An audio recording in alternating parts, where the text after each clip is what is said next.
Perkenalkan, nama saya Nina Septina Purba dari kelas 2 NPM 23091067 Prodi Pendidikan Guru Sekolah Dasar Universitas Katolik Santo Thomas. Baiklah, di sini saya akan menjelaskan sedikit materi tentang apa itu kitab suci. Pertama sekali, saya akan menjelaskan apa itu arti kitab suci. Kitab suci juga disebut sebagai Alkitab. Istilah kitab suci lebih akrab di hati umat Katolik, karena Allah dan sabdanya adalah suci. Maka kitab yang memuat sabdanya disebut kitab suci. Saya juga akan menjelaskan pengertian lain dari kitab suci. Kitab suci adalah suatu daftar kitab yang dianggap sebagai kitab suci yang berwibawa atau otoritatif oleh komunitas keagamaan tertentu. Kitab suci juga merupakan suatu karya yang diinspirasi oleh Roh Kudus sebagai buku-buku yang mengandung kekayaan iman dan karya yang diinspirasi oleh Roh Kudus. Kitab suci perlu dibaca, direnungkan, dipahami, dan direfleksikan dalam terang iman untuk memperoleh kekayaan dan kebenaran iman yang terkandung di dalamnya untuk memperkaya diri dan orang lain. Kitab suci memiliki inti. Inti dari kitab suci adalah pewahyuan diri Allah yang menyelamatkan manusia. Inti pokok dari perjanjian lama adalah Allah yang menyertai umat pilihannya, yaitu Israel. Allah telah mengikat perjanjian dengan bangsa Israel. Bila bangsa Israel setia, akan mendapatkan berkat. Bila bangsa Israel tidak setia, maka akan mendapatkan kutukan. Sedangkan inti pokok dari kitab suci perjanjian baru adalah bahwa dalam diri Yesus Kristus dari Nazaret, Allah menampakkan diri kepada manusia.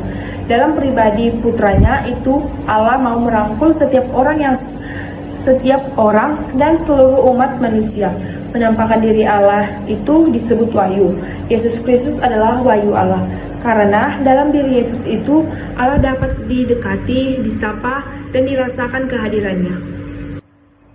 Lalu saya juga akan menjelaskan jumlah dalam kitab suci. Menurut Gereja Katolik, kitab suci terdiri dari 72 atau 73 kitab, tergantung dari cara kita menghitungnya. Perinciannya adalah 46 kitab perjanjian lama dan 27 kitab perjanjian baru.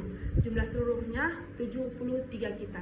Namun karena Konsili Trente tahun 1545 sampai 1563 menghitung kitab ratapan sebagai bagian dari kitab Nabi Yeremia, maka jumlah kitab menjadi 72 saja.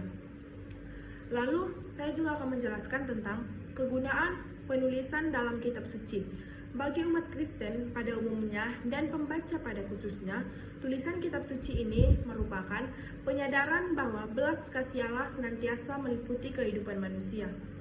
Kegunaan yang kedua yaitu bagi penulis sendiri, tulisan ini menjadi langkah awal penulis untuk mempelajari dan mendalami kitab suci. Dengan mendalami tema ini, penulis akan memperoleh pengetahuan yang mendalam tentang Injil Matius. Dalam kitab suci juga terdapat 3 bahasa.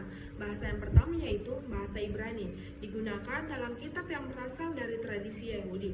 Yang kedua yaitu bahasa Arab, yang berkaitan dengan bahasa Semitik, yaitu dialek bahasa Ibrani sehari-hari. Yang ketiga yaitu bahasa Yunani, yang telah digunakan zaman sesaat sebelum zaman Kristus. Sekian materi yang saya sampaikan. Apabila ada pengucapan kata-kata yang salah, saya meminta maaf. Sekian dan terima kasih.